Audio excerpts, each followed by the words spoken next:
अवस्थाएं भिन्न भिन्न है। उपयोग तो लगा संसार में और वचन योग चल रहा शुभ। तो वचन योग के शुभ होने के बाद भी जब तक आपका उपयोग शुद्ध में नहीं गया तब तक काम बनेगा क्या? दूसरा उदाहरण, काय योग तो चल रहा है शुभ, जैसे अशुभ है, शांति से बैठे एक स्थान पे, बिल्कुल हलन चलन नहीं हुआ शरीर से। सो काय योग तो आपका प्रशस्त है, शुभ है। अब उपयोग की चर्चा जीव को स्वयं से स्वयं की करना पड़ेगी। उपयोग जहां लगाना था वहीं लगाया कि कहीं और भटक रहा है? यदि कहीं और संसार की बातों में भटक रहा है तो उपयोग कहीं और भटकने के कारण ये शुभ काय योग भी आपको मोक्ष ले आने में सफल नहीं हो पाएगी। बात सिद्धांत की समझ में आ रही है कि नहीं आ रही? कठिन तो नहीं हो रहा? नहीं होना चाहिए। अब सब धुरंधर आके बैठते हैं तो कठिन लगना भी नहीं चाहिए। अब तो जो सुनाया जाए उसको सुनने में आनंद भी आना चाहिए और ऐसा लगना चाहिए समझ रहे हैं, समझ में भी आ रहा है, प्रयास कर रहे हैं। कठिन कुछ नहीं है, धीरे धीरे समझना पड़ेगा। योग कितने? 3 योग, मन योग, वचन योग, काय योग। और उपयोग इन तीनों से ही भिन्न, न मन योग, न वचन योग, न काय योग। तीनों योगों का निरोध जो जीव करता है वही उपयोग को उपयोग में लगाता है।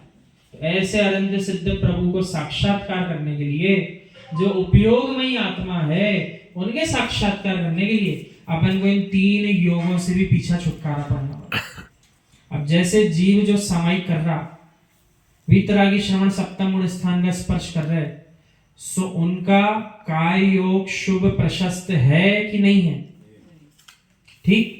दूसरी चीज पाई, वचन योग। सो उन वीतरागी श्रवणों का वचन योग प्रशस्त शुभ है कि नहीं है? कुछ बोल रहे हैं क्या? गाली दे रहे हैं किसी को? कोई अपशब्द बोल रहे हैं क्या उस समय? नहीं बोल रहे।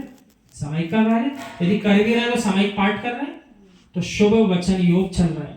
तीसरा, मन योग। मन को यहाँ वहां संसारी वैभव संपत्ति में दौड़ाने के स्थान पर वो किसी शुभ कार्य में लगा रहे। ये मन योग भी शुभ और प्रशस्त कार्य कर रहा है कि नहीं कर रहा है?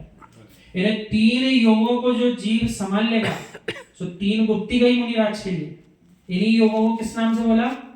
3 गुप्ती। मन गुप्ती, वचन गुप्ती, काय गुप्ती। गुप्त हो गए, तीनों से गुप्त है। कहां से? संसार से।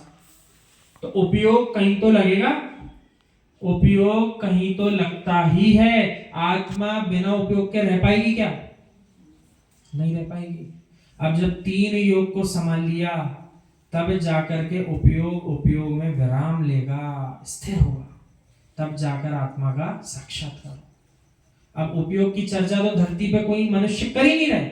अभी तो बेचारों को ये समझाना पड़ रहा, भैया अभी तो अपने काय योग को संभालना सीख जाओ। शांति से बैठ ही नहीं पाता है, शांति से एक स्थान पर बैठ ही नहीं पाता है। बैठेगा सो उंगली चटकाएगा, पन्ने मोड़ देगा, कुछ नहीं मिले सो।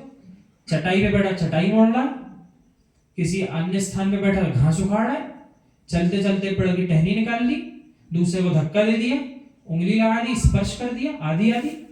अभी तो उसका जीव का काय योग ही प्रशस्त नहीं हो पाया, अशुभ काय योग चल रहा है।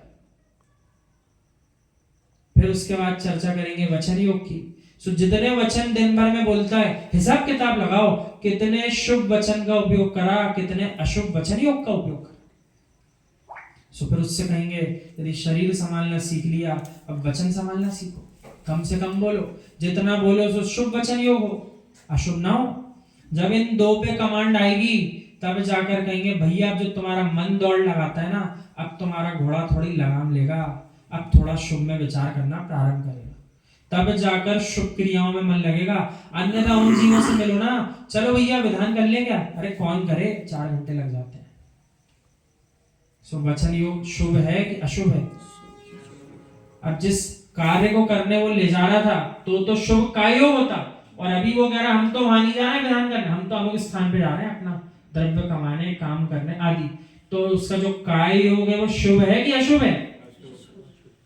जब उसका काय योग और वचन योग अशुभ चल रहा है, अब उसका मन कहां स्थिर हो पा रहा होगा? तो मन योग भी कैसा चल रहा होगा? संभवतः अशुभ में जा रहा होगा, अशुभ क्रिया कर रहा है तो अशुभ में बन जाएगा।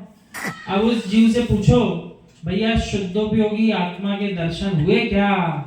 वो कहेगा ये कौन सी भला है, कहाँ की बात कर रही है? हम पढ़ रहे हैं नर्सरी में और परीक्षा का पत्र दिया 12वीं का, हमसे कह रहे उत्तीर्ण होके दिखाओ, कहां से उत्तीर्ण हो? सो कर्म क्या बताया? काय योग को स्थिर करो, वचन योग को स्थिर करो। और स्थिर करने का अर्थ क्या है? पहले तो अशुभ से बचाना सीखो, शुभ में लगाना सीखो। जब शुभ में लगने लग जाए तब चर्चा करना स्थिर करनी। अभी तो स्थिर बोलने में आता है बार बार आगम अनुसार, स्थिर हो कहाँ रहा है? स्थिर किसको कहेंगे? जैसे वो वितरागी श्रवण आए थे आचार्य विशद सागर महाराज जी के संग में, सो जो हमने उनका लिखा हुआ देखा, सो क्या लिखा? 72 घंटे जिस स्थान पर खड़े रहे सो उस स्थान को छोड़ेगी। कितने घंटे? 72 घंटे यानी कितने दिन हो गए? 3 पूरे दिवस उस स्थान को छोड़ेगी।